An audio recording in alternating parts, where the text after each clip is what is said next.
Salut, c'est Clément. Dans cette vidéo, on va parler des vrais dangers des rêves lucides. Pourquoi les vrais dangers? Parce que je vois beaucoup de choses qui sont un peu tirées par les cheveux, on va dire, et surtout dans les commentaires, je vois beaucoup de gens qui expriment des peurs qui sont la majorité du temps pas justifiées. Il y a des dangers aux rêves lucides, mais c'est pas ceux auxquels on pense en premier lieu. Je vois des trucs où des gens disent: est-ce qu'on peut rester bloqué dans un rêve? Non, on ne peut pas rester bloqué dans un rêve. Est-ce qu'on peut mourir dans un rêve? Tu peux mourir dans le rêve, mais la vraie personne ne mourra pas dans le rêve, même si tu meurs dans ton rêve.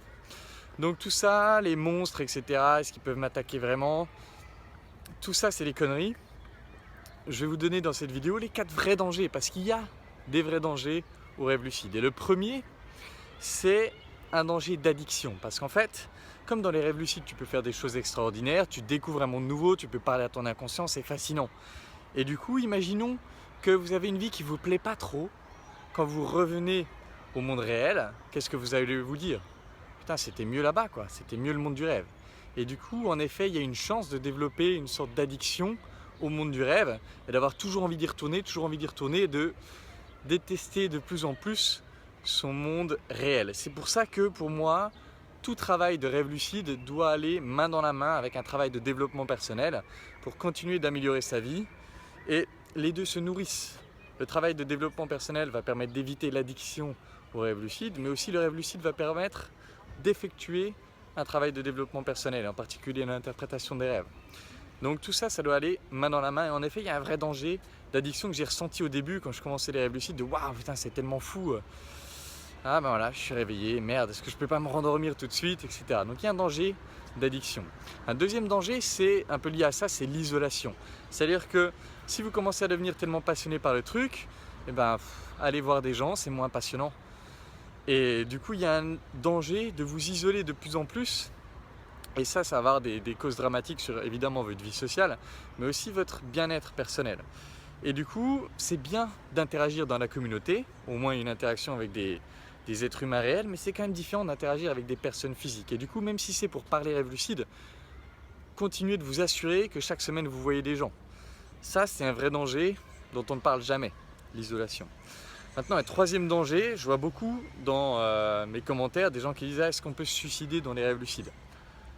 La réponse c'est oui, vous pouvez tenter de vous suicider et ça vous réveillera, sauf que le truc c'est que parfois on est convaincu qu'on est dans la réalité dans les rêves lucides. Et du coup, ce que je voudrais vous dire, si vous voulez tester ça, même si je ne vois pas pourquoi, mais admettons que vous fassiez partie de ces gens qui veulent tester de se suicider dans votre rêve lucide, faites 10 tests de réalité avant de le faire. C'est-à-dire, pour moi, il y a un petit risque, alors petit, mais il y a un petit risque que j'ai l'impression de réussir un test de réalité en bouchant le nez, en bouchant mal le nez, et de tenter un truc con, quoi, de sauter par la fenêtre ou je sais pas quoi.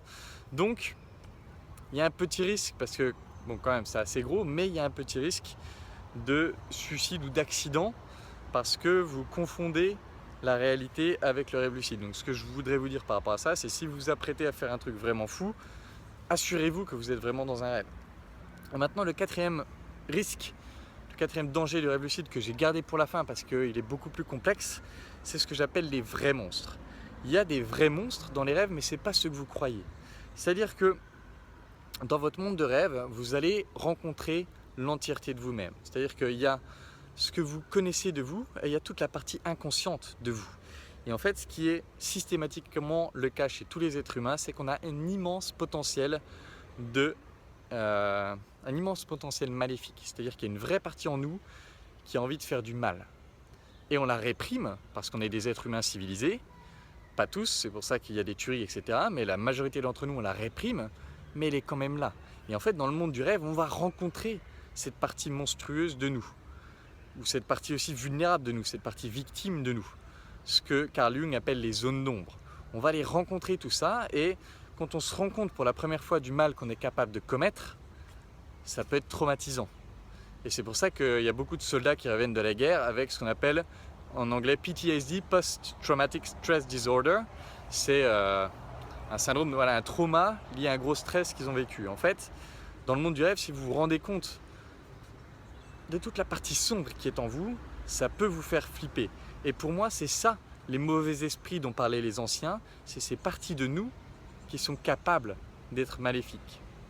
Alors, il ne va rien se passer de fou, c'est-à-dire que juste vous allez voir quelque chose dans votre rêve, ou vous allez faire quelque chose dans votre rêve qui peut vous choquer, et vous allez vous réveiller le matin en vous disant « Merde, j'ai quand même le doute, est-ce que je suis capable de faire ça dans la vraie vie ou pas ?»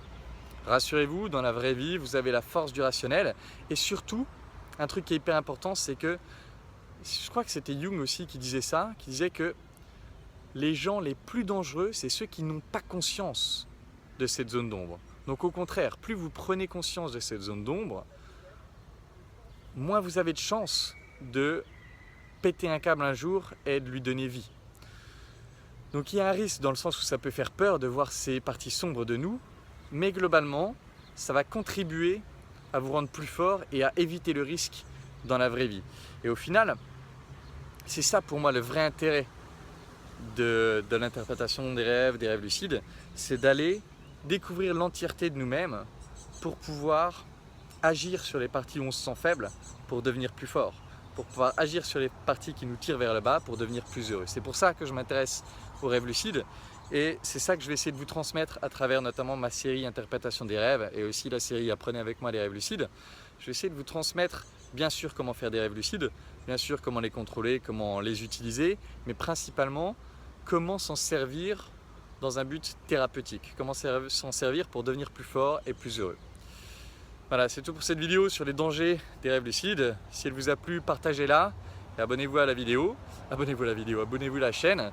Et je vous retrouve soit tous les mercredis pour la série Interprétation de rêves, soit tous les samedis pour la série Apprenez avec moi les rêves lucides. Et en attendant la prochaine vidéo, je vous embrasse et je vous dis à bientôt.